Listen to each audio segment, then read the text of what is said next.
Oi pessoal, tudo bem com vocês? Sejam bem-vindos de volta ao canal. O caso de hoje tem um baita plot twist e a gente fica assim meio balançado no final. Então segura as pontas e assiste até o final desse vídeo para você entender tudo o que aconteceu no caso do cabeleireiro famoso lá de Bogotá. Mas antes de eu contar esse caso para vocês, eu queria contar uma super novidade. Gente, eu tô estudando direito. Eu sempre gostei do direito, né? Tanto que eu conto casos criminais aqui para vocês e tem tudo a ver. E aí eu resolvi me matricular no curso. Então, ó, daqui 5 anos serei aí advogado ou alguém da lei, né? Porque eu vou estar aí formado em direito. E eu queria aproveitar e deixar para vocês o link da Estácio, porque eu consegui um super cupom de R$ 50 para você fazer qualquer curso que você quiser. Lembrando que a Estácio tem cursos presenciais, semipresenciais e totalmente à distância. E alguns cursos a mensalidade é R$ 50. Então, com o meu desconto, a sua primeira mensalidade vai sair basicamente de graça, tá? Eu tô fazendo curso por lá, é muito legal. Tem um outro curso que eu achei super interessante também, que é o curso de investigação forense e perícia criminal. Tem tudo a ver com vocês, é um curso muito bom. E ó, é R$ 150 por mês, tá? Super baratinho. É a chance aí de você ter uma graduação, um ensino superior e tem várias outras áreas. Eu vou deixar o link aqui embaixo para você escolher o seu curso. Se cadastrando pelo meu link, se matriculando pelo meu link, você vai ter esse desconto e eu espero que, assim como eu, vocês gostem do curso. Bom, bons estudos para quem vai estudar e agora sim, vamos para o que interessa e bora para o caso de hoje.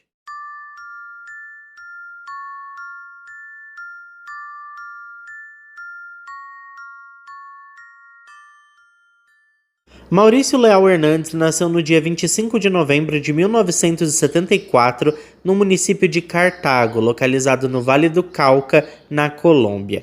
Ele era filho de uma mulher chamada Marlene Hernandes Tabares e um homem chamado Nelson Leal Santos. O homem tinha um irmão mais velho chamado Ronier Rodolfo Leal Hernandes e ao longo da vida teve 4 meio-irmãos mais novos, tá? Tanto do lado do pai quanto do lado da sua mãe. O mais novo deles se chamava Carlos Andrés Garcia Hernandes. Embora tenha passado a maior parte da infância no eixo cafeeiro, o Maurício viveu a maior parte da sua vida em Cali. A família sempre foi muito unida, o Ronier e o Maurício eram quase inseparáveis, estudavam na mesma escola e tinham os mesmos amigos. Contudo, a infância dos irmãos foi marcada por altos e baixos. Os pais não se entendiam bem e as brigas dentro de casa eram constantes. Apesar disso, a personalidade do Maurício sempre foi de um rapaz muito carinhoso e gentil, que transbordava carisma. Desde pequeno ele já sabia o que queria e sempre disse a todos que seria um cabeleireiro quando crescesse. Ao notar esse interesse, a sua mãe tentou incentivá-lo e o inscreveu em um curso de cabeleireiro. Aos 15 anos, a sua vida mudou quando seus pais se separaram. Foi o Maurício quem sugeriu a separação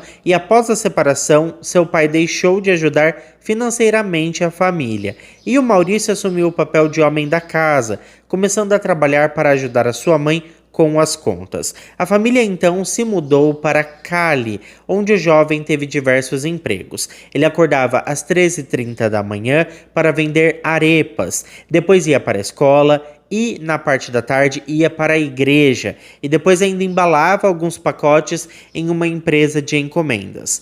Contudo, gente, aos 17 anos, ele encontrou sua verdadeira vocação. Começou a trabalhar como assistente em um salão de beleza, uma oportunidade que surgiu após conhecer uma senhora na igreja que lhe ofereceu o emprego. Embora inicialmente tivesse apenas tarefas simples como lavar cabelos e varrer o chão, ele estava sempre demonstrando interesse na área e determinado a construir uma carreira enquanto realizava essas atividades. Bom, ele observou todos os detalhes ao seu redor para entender como aquele mundo funcionava e foi aprendendo tudo aos pouquinhos, tá? Após um mês trabalhando como auxiliar, o Maurício se sentiu pronto para se tornar cabeleireiro e pediu para o seu chefe a oportunidade de mostrar o seu potencial. E não demorou muito para ele se tornar o cabeleireiro mais cobiçado do salão.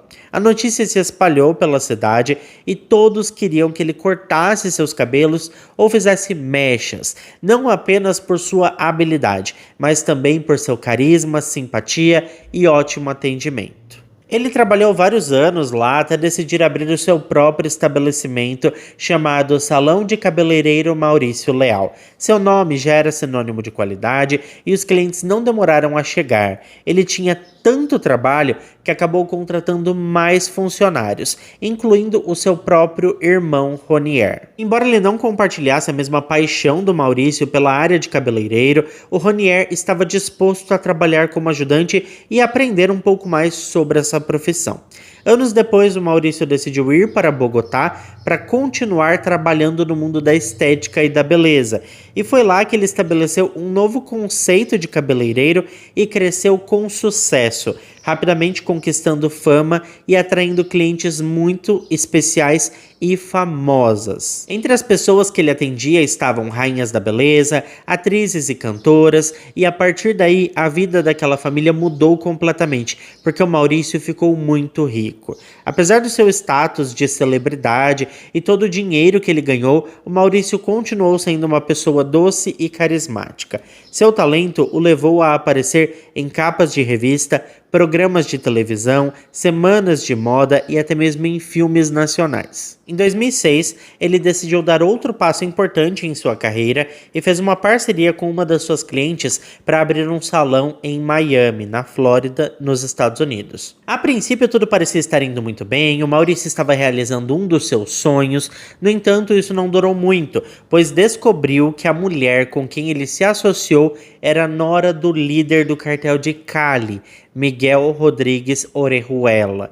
Devido a essa ligação, ele foi incluído na lista Clinton, que relaciona organizações e pessoas com dinheiro oriundo do tráfico de drogas. Até hoje não se sabe se o Maurício tinha conhecimento ou não dos vínculos da sua sócia com essas atividades criminosas, ou se ele entrou nessa basicamente aí de gaiato. A verdade é que devido a essa associação, todas as suas contas e bens foram confiscados nos Estados Unidos, forçando-o a fechar o seu salão em Miami devido a problemas legais e financeiros. O Maurício então colocou a sua mãe à frente dos seus negócios na Colômbia, que era a pessoa que ele mais amava, e isso gerou um tremendo desconforto com o seu irmão Ronier, que acreditava que deveria ser ele o responsável pelos negócios do irmão. Quando Maurício percebeu que seria impossível estabelecer os seus bens e legalizar o seu negócio nos Estados Unidos, ele retornou para Bogotá e tratou de alavancar o seu negócio. E eu nem preciso dizer que deu muito certo, né? Em pouco tempo mesmo,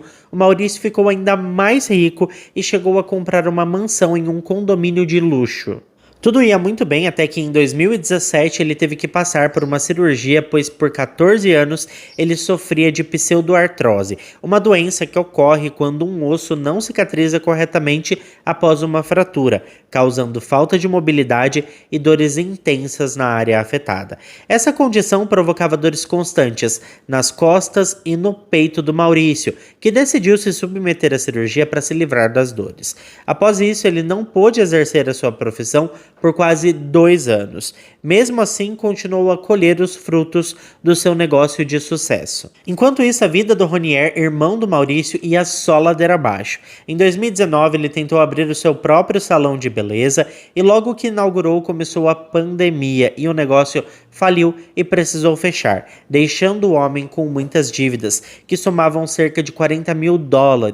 Contudo, os problemas do Ronier não eram apenas financeiros. Ele também enfrentava uma crise em seu casamento e em meados de 2021, sua esposa Lucelena Bettencourt pediu o divórcio e levou com ela os 3 filhos do casal. Vendo a situação do seu irmão, Maurício decidiu entrar em contato e não só lhe ofereceu um emprego em seu salão, mas também o convidou para morar com ele e sua mãe na sua casa no condomínio. Ele ainda ajudou o seu irmão a quitar várias dívidas. Maurício basicamente levava aquela família nas costas. Ele também estava tentando ajudar o seu outro irmão, o mais novo, Carlos André, que estava preso por ter abusado da sua enteada. O Maurício era o responsável por pagar os advogados do irmão e tudo isso consumia a saúde mental do homem, que não aguentava mais ter que assumir os problemas da família inteira. Ele também teve que enfrentar a morte do seu pai em decorrência da pandemia e a sua mãe estava se recuperando de um câncer agressivo. No entanto, o pior ainda estava por vir e algo terrível aconteceu no dia 22 de novembro de 2021. Esse dia, gente, seria crucial para a carreira do Maurício, pois ele ia assinar um contrato como assessor no concurso Miss Universo Colômbia. Além disso, a sua agenda estava lotada de compromissos com pessoas importantes, incluindo uma cantora chamada Fanny Lu, mas ele não chegou a nenhum destes compromissos. Ao longo da manhã, a ausência do Maurício começou a preocupar os seus funcionários e vários de seus clientes, incluindo a própria cantora Fanny Lu, que estava aguardando o Maurício. Ela tentou contatá-lo várias e várias vezes sem sucesso, assim como a sua diretora de marketing.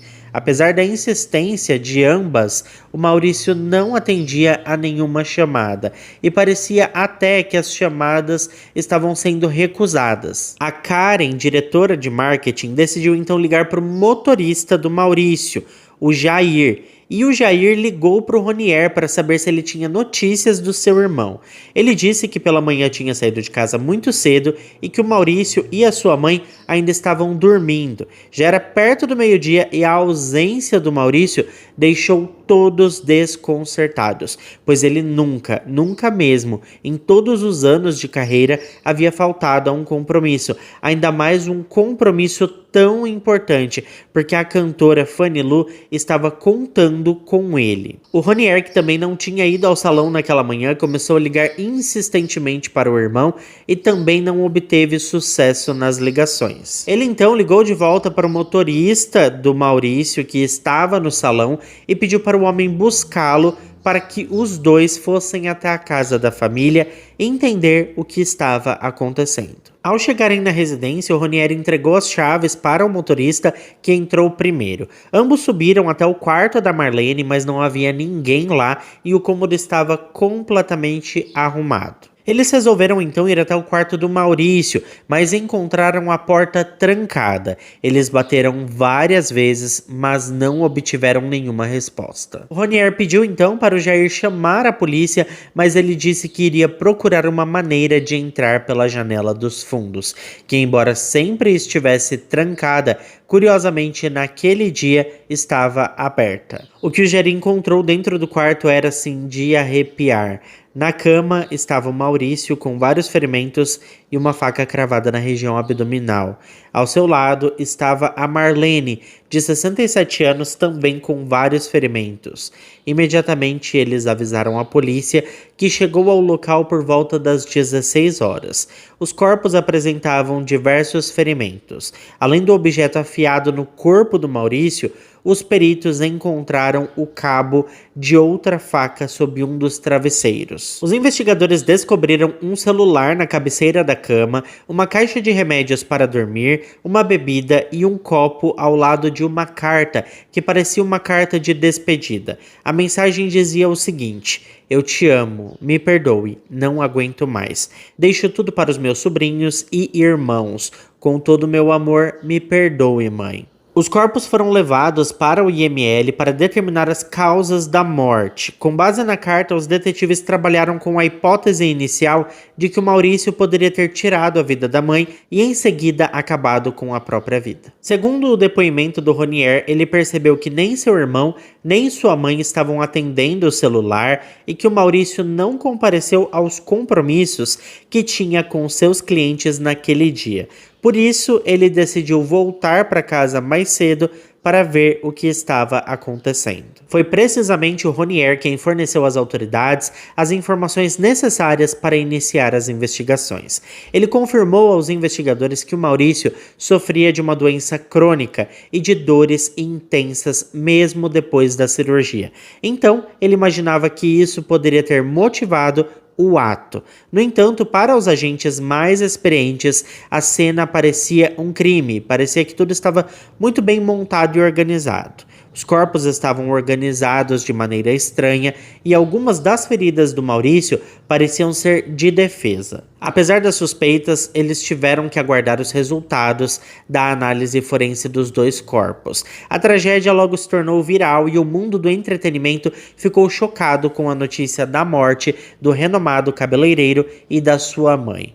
No dia 26 de novembro, em uma funerária da cidade, familiares e amigos se despediram do Maurício e da sua mãe. O enterro foi emocionante e, ao final, os presentes soltaram balões brancos no ar em homenagem aos falecidos. Muitos amigos das vítimas pediram publicamente que o caso fosse investigado com rigor. Eles não acreditavam que o Maurício poderia ter tirado a vida da própria mãe, pois eles eram muito próximos. E também não achavam que ele teria tentado contra a própria vida, já que era uma pessoa bem-sucedida. Entre os que insistiram para que a polícia e o Ministério Público esclarecessem os fatos, estava o Ronier, que apareceu em várias mídias locais dando entrevistas. Ele dizia: "Foi muito difícil entrar naquele quarto.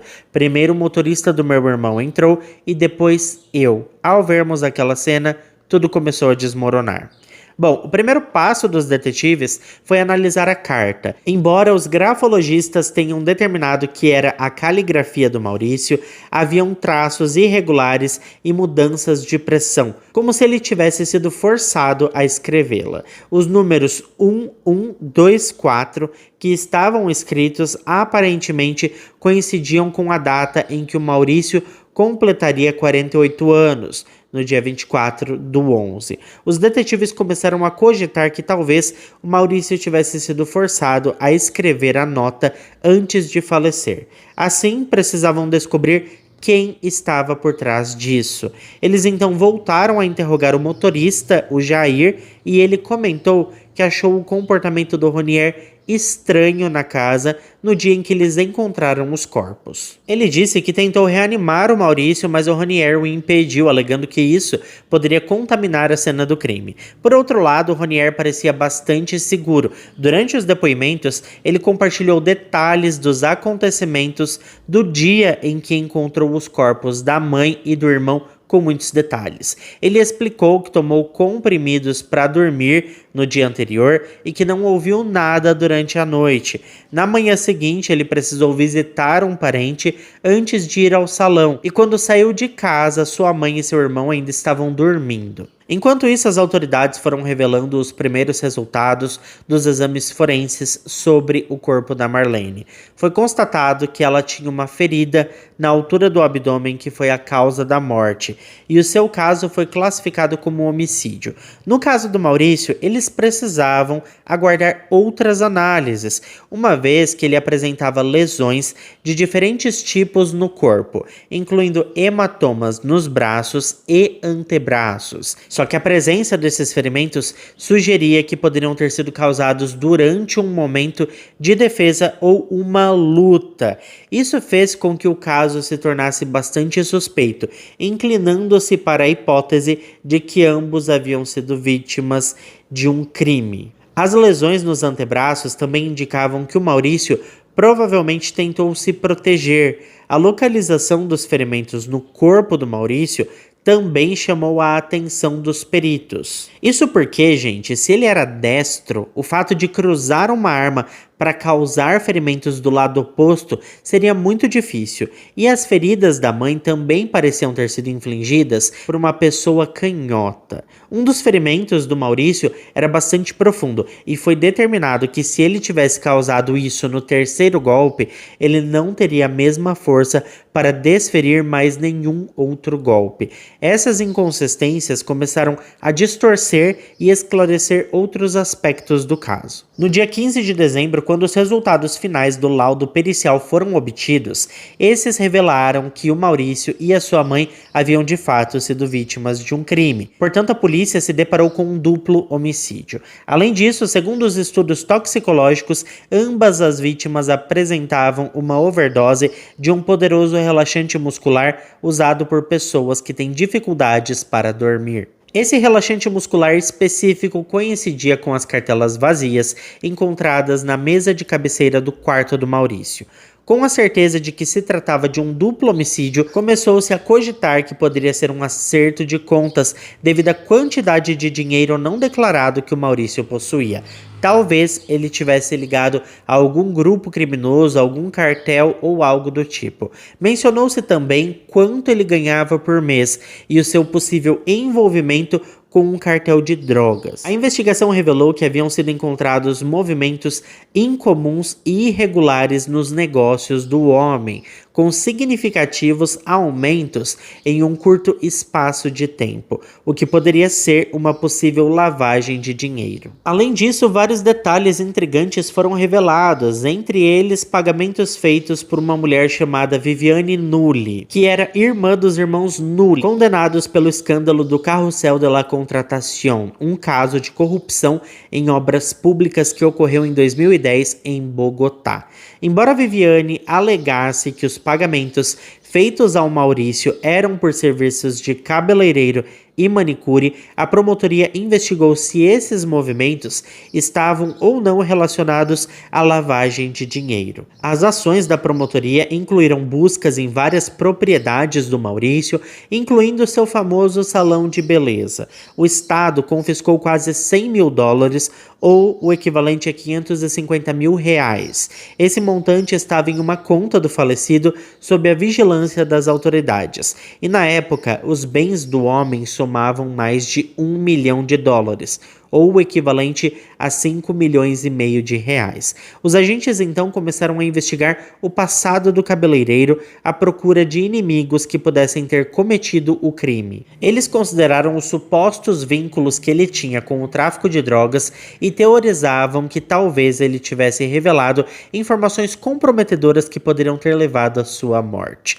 Embora o Maurício fosse conhecido pelo seu grande coração e muito amado por muitas pessoas, também era de conhecimento público que muitos o invejavam. Portanto, os detetives também consideraram a hipótese de que o cabeleireiro poderia ter sido vítima de cabeleireiros rivais. Só que apesar de todas essas suposições, a realidade era que a arma utilizada no crime havia sido retirada da cozinha da casa do Maurício, e não existiam indícios de que portas ou janelas tivessem sido forçadas. Com isso em mente, os investigadores optaram por direcionar suas atenções ao círculo íntimo do homem. Inicialmente, o seu motorista foi investigado, mas sempre afirmou que o Ronier se comportava de maneira muito suspeita. Ele comentou que não era comum para o seu patrão dormir tão tarde ou cancelar compromissos, além de ter percebido algumas estranhezas nas mensagens que o Maurício lhe enviou naquela manhã. Da mesma forma, o Jair relatou que em uma reunião com o advogado do Maurício, o Ronier fez comentários insinuando que seria o único herdeiro e que queria vender a casa. Ele ainda questionou o advogado sobre o que ocorreria com a herança caso ele fosse preso. Esses detalhes, embora aparentemente insignificantes à primeira vista, tornaram-se cruciais na investigação. O Jair foi descartado como suspeito, pois tinha um álibi sólido e também não possuía as chaves da casa do seu patrão. Além disso, a casa ficava em um condomínio e não era todo mundo que tinha acesso ao imóvel. Então, o depoimento do Jair foi vital para os investigadores, tornando-se uma das testemunhas-chave da acusação. A partir desse testemunho, as autoridades concentraram sua atenção no Ronier, que naquele momento já apresentava um comportamento bastante estranho e muito suspeito. Ele começou a conceder entrevistas na mídia usando uma jaqueta que pertencia ao seu irmão Maurício e declarou que cuidaria dos salões de beleza do irmão. Além disso, repetidamente afirmava que o Maurício havia tirado a vida da sua mãe e, na sequência, tirado a sua própria vida. Isso mesmo depois da polícia ter descartado essa possibilidade. Para piorar ainda mais a sua situação, uma suposta disputa financeira entre o Ronier e o Maurício foi tornada pública. Nesse ponto, o irmão da vítima passou a ser visto como um possível envolvido no crime, pois juntamente com seus filhos, seria o beneficiário dos bens do Maurício. Além disso, a polícia descobriu que apenas um dia após encontrar os corpos da sua mãe e irmão, o Ronier iniciou o processo para dividir os bens do Maurício, o que levantou ainda mais suspeitas devido à rapidez com que ele estava agindo. É óbvio, é claro que o Ronier negou essas acusações, afirmando que não tinha conhecimento das finanças do irmão e que a acusação havia congelado as contas bancárias dos salões entre dezembro de 2021 e janeiro de 2022. Bom, foram realizadas buscas na casa onde a família vivia, além da coleta dos registros telefônicos dos celulares das duas vítimas e do Ronier. E tudo isso trouxe resultados muito relevantes, viu? Ao revisar as câmeras de segurança do complexo residencial, os agentes observaram que no dia 20 de novembro, às 21 horas e 59 minutos, o Maurício entrou na casa e quase uma hora depois, às 22 horas e 52 minutos, chegou o Ronier. Ele saiu novamente no dia 21 de novembro ao meio-dia para comprar comida, retornando às 14 horas. Quase 4 horas depois, ele foi a uma festa. Segundo os registros telefônicos, às 19 horas e 14 minutos, a Marlene enviou uma mensagem de voz agradecendo por cuidar dos seus pets, dizendo: tão lindo, obrigada por cuidar dos meus lindos filhinhos. Deus te abençoe. Mais tarde, enquanto Ronier estava em uma reunião, ele recebeu uma mensagem de voz agora do Maurício, às 21 horas e 1 minuto, na qual ele pedia que ele comprasse alguns biscoitos antes de voltar para casa. Então, às 23 horas e 37 minutos do domingo, o Ronier foi capturado pelas câmeras de segurança, retornando para casa. Finalmente, ele saiu novamente quase 12 horas depois, às 11 horas e 19 minutos do dia 22 de novembro, pouco depois do Jair telefonar para ele perguntando sobre o Maurício, e ele respondeu que não estava em casa, o que se provou uma grande mentira. Segundo a análise forense, o crime ocorreu entre as 23 horas e 45 do dia 21 de novembro e 5h53 da manhã do dia seguinte. Isso provou que o Ronier foi a única pessoa na casa durante o crime, pois parecia praticamente impossível que alguém que não residisse ali pudesse entrar sem ser capturado pelas câmeras. Além disso, isso comprovou que ele mentiu em sua primeira declaração à polícia, mas essa não foi a única evidência que os agentes encontraram para acusá-lo, tá? Durante a busca na residência, os peritos descobriram uma gota de sangue na escada e outra em uma toalha no banheiro do quarto do Ronier. Ambas as amostras pertenciam a Marlene e ao Maurício.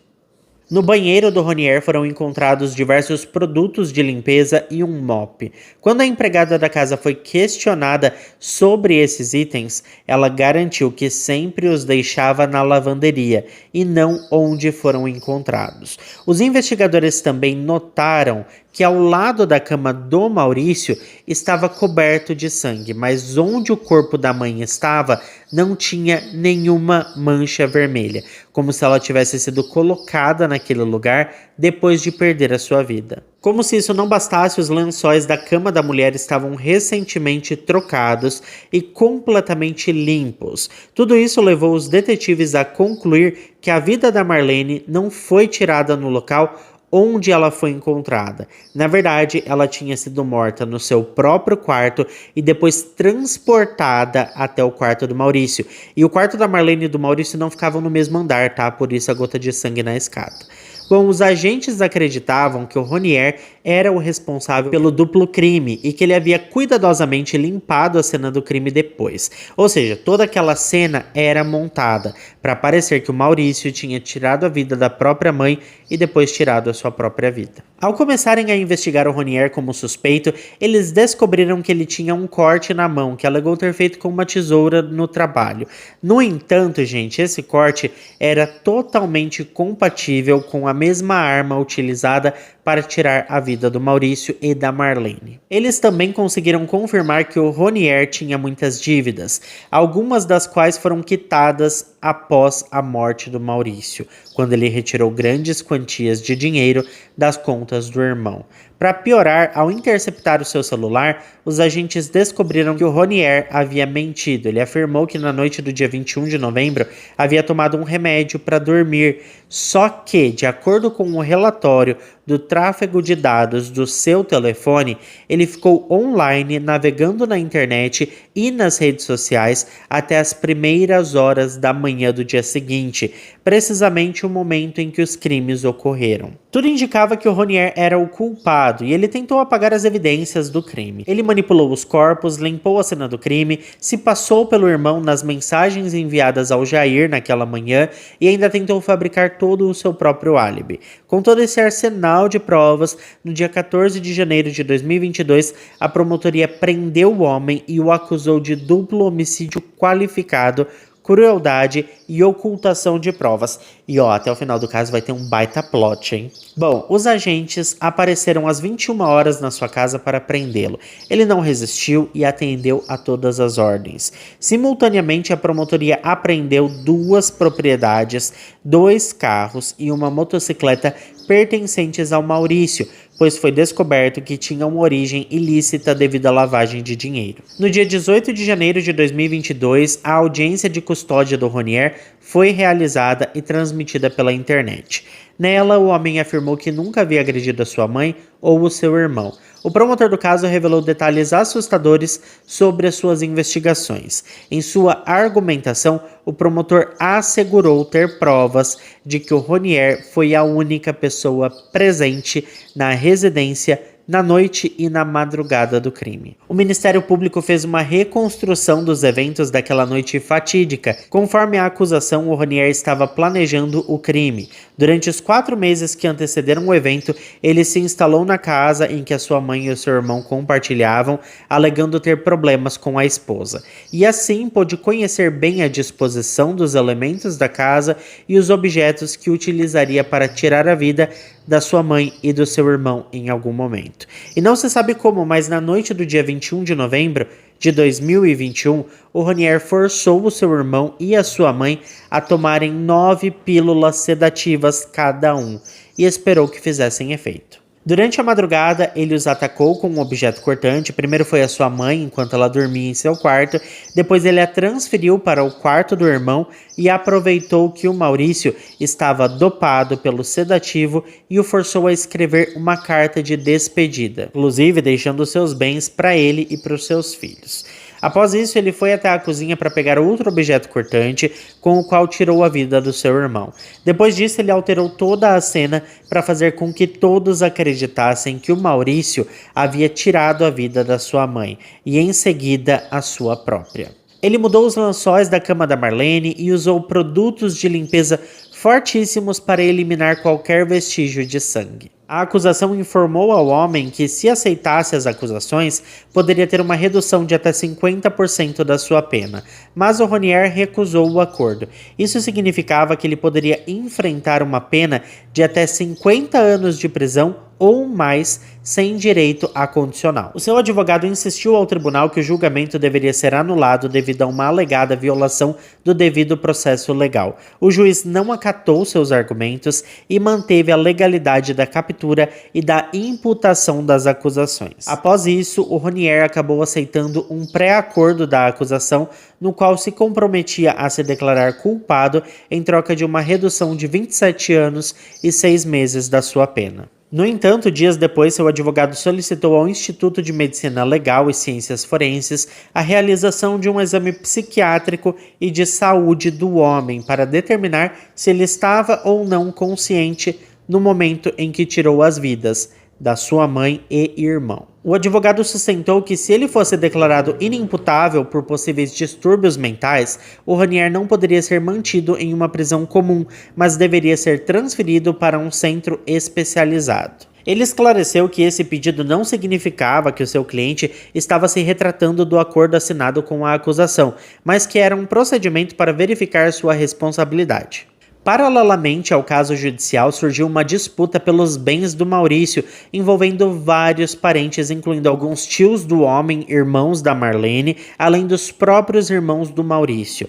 Mesmo depois de muitos bens serem confiscados por estarem ligados a uma suposta lavagem de dinheiro, ainda tinha sobrado muita coisa, e todos queriam um pedacinho da sua fortuna. Neste momento, surgiu uma nova figura que reivindicava o dinheiro do Maurício. O seu meio-irmão irmão Carlos André, que estava preso acusado de abusar da sua enteada. No entanto, em meio a tudo isso, o Ministério Público decidiu confiscar o que tinha sobrado da fortuna do Maurício, porque investigadores descobriram movimentações financeiras de origem duvidosa entre os anos de 2006 e 2017, nas quais haviam entradas bancárias injustificadas.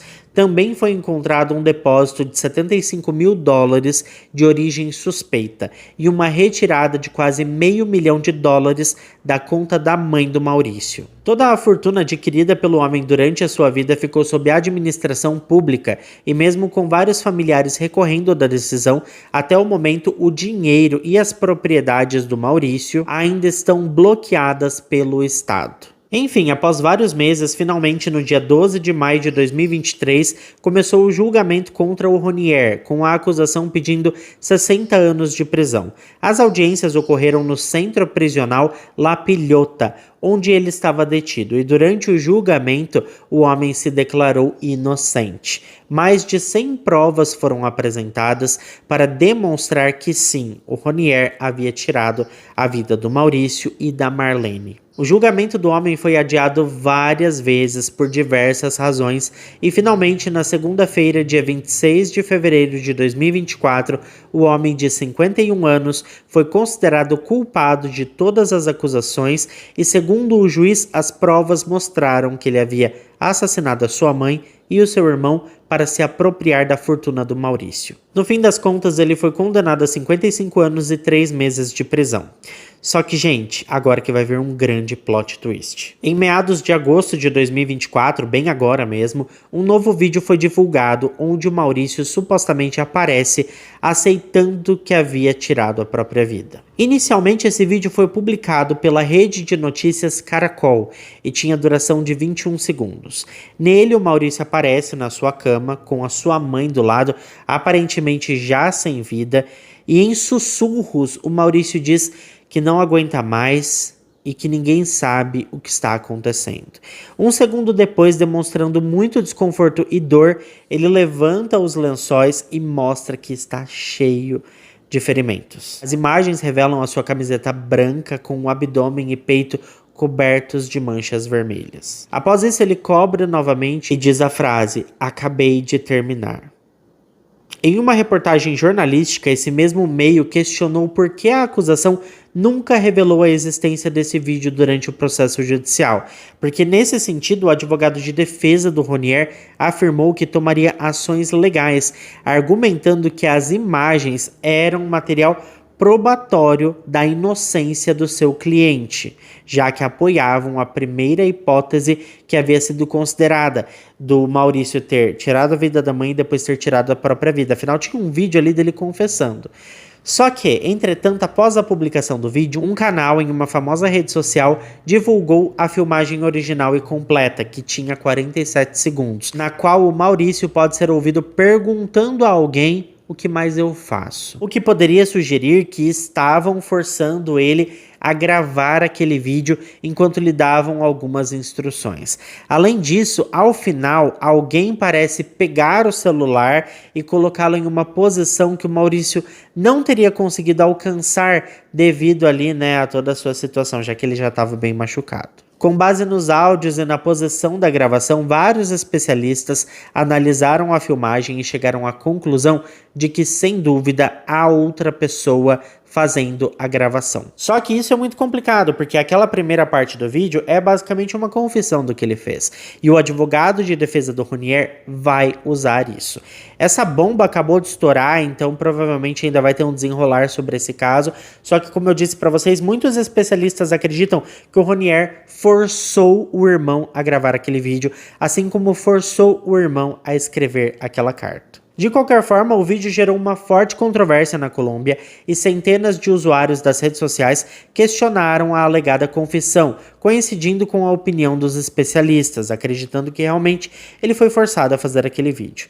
Para muitos, a gravação apenas acentua a tese da acusação, que sustentava, que antes de morrer, o Ronier forçou o seu irmão a deixar evidências para que supostamente se acreditasse que ele havia tirado a própria vida. O que mais me pega para mim nesse caso é que, assim, se o Ronier Monier realmente é o culpado, ele foi muito frio, sabe? De tirar a vida da própria mãe, transportá-la até o quarto do irmão, atacá-lo e forçá-lo a escrever uma carta de despedida e gravar um vídeo depois de terminar o serviço. Como que pode um ser humano agir com tanta frieza desse jeito? Sinceramente, não entra na minha cabeça esse tipo de coisa. E é claro que eu quero saber a sua opinião, então deixa pra mim aqui embaixo nos comentários o que você pensa sobre tudo isso. Muito obrigado a quem ficou até aqui comigo, e se ficou até aqui comigo, não esquece de deixar o seu like, que ajuda muito na divulgação do canal. Eu fico por aqui, um beijo pra todos vocês e até o próximo vídeo.